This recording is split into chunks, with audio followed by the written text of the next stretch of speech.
இவர்களுக்கு யோனாவின் அடையாளத்தை தவிர வேறு அடையாளம் எதுவும் கொடுக்கப்பட மாட்டாது. நம் ஆண்டவராகிய இயேசு கிறிஸ்துவின் அன்பும் அருளும் அமைதியும் மகிழ்ச்சியும் உங்கள் அனைவரோடும் இருப்பதாக.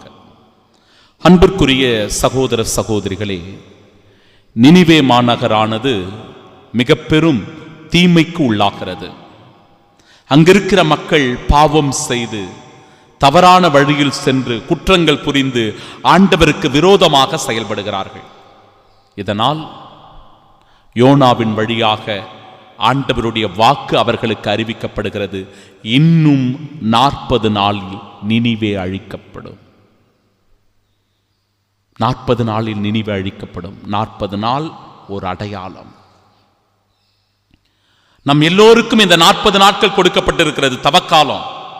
நாம் மனம் மாறுவதற்கு, மனம் திருந்துவதற்கு, நல்லவர்களாக இருப்பதற்கு, நன்மைகள் செய்வதற்கு, பரிசுத்தமாய் இருப்பதற்கு, தூய்மையான உள்ளத்தோடு இறைவனை போற்றி புகழ்வதற்கு 40 நாட்கள் கொடுக்கப்பட்டிருக்கிறது. பாருங்க, இன்னும் 40 நாட்களில் நினிவே மாநகர் அழிக்கப்படும் என்கிற செய்தியை கேட்ட உடனே பெரியவர்கள் முதல் சிறியவர்கள் வரை, நினிவே மாநகரினுடைய அரசன் முதல் ஆண்டி வரை, ஆடு மாடு விலங்குகள் அனைத்தும் சாக்கு உடை உடுத்திக் கொண்டு சாம்பலில் அமர்ந்து தீனி தின்னாமல் தண்ணீர் அருந்தாமல் நோன்பிருந்தார்கள். அவர்கள் மனதில் சொல்லிக் கொண்டது என்ன? அவர்கள் கடவுளை குறித்து தன் உள்ளத்திலே எண்ணிக்கொண்டிருந்த செயல் என்ன என்றால், நாம் நம்முடைய தீய வழிகளினின்று விலகியதை கண்டு ஒருவேளை கடவுள் தன் மனதை மாற்றிக்கொள்வார், ஒருவேளை அவருடைய கடும் சினம் தணிந்து போகும், நமக்கு அழிவு வராது. அன்பிற்குரியவர்களே, பாவம் செய்யும் போது, தவறுகளில் விடுகிற போது, குற்றங்கள் புரிகிற போது இந்த மனமாற்றத்திற்கான உணர்வு நமக்குள் இருக்கிறதா? மனம் திரும்பி வர வேண்டும், மனம் திருந்தி வர வேண்டும் என்கிற நல்ல மன உணர்வு நமக்குள் இருக்கிறதா? சிந்தித்து பார்க்க வேண்டும். ஆண்டவர் சொல்லுகிறார், இதோ என் அன்பு சகோதரனே சகோதரியே, உன் அடையாளம் என்ன? உன் அடையாளம் என்ன?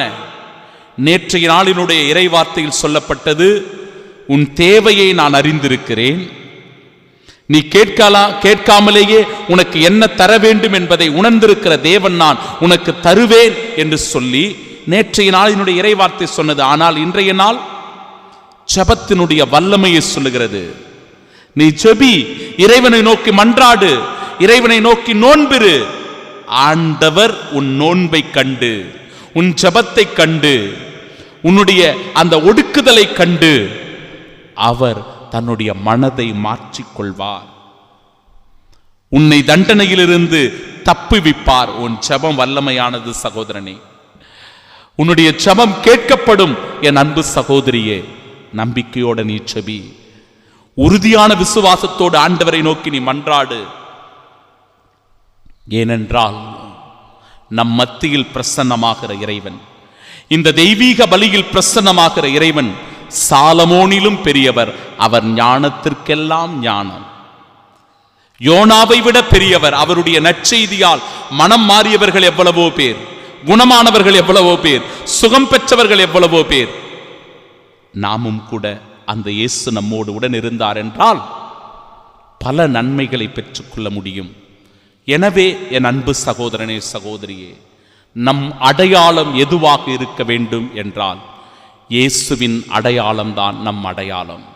இயேசுவை தாங்கி வாழ்கிற வாழ்வுதான் நம் அடையாளம்.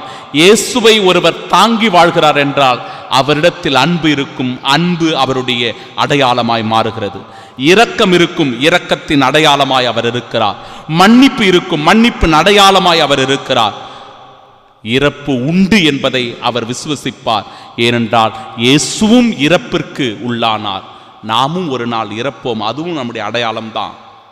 ஆனால் இயேசுவை போல உயிர்த்தெழுவோம் என்கிற அடையாளம் ஒரு நம்பிக்கையின் அடையாளமாய் இருக்கிறது. உயிர்ப்பு நம் நம்பிக்கையின் அடையாளம், மீட்பு நம் அடையாளம், நம்பிக்கையின் அடையாளம். இந்த அடையாளத்தை பெற்றுக்கொண்டு கிறிஸ்துவின் சாட்சிகளாய் வாழ வரம் வேண்டி ஜெபிப்போம். ஆமென்.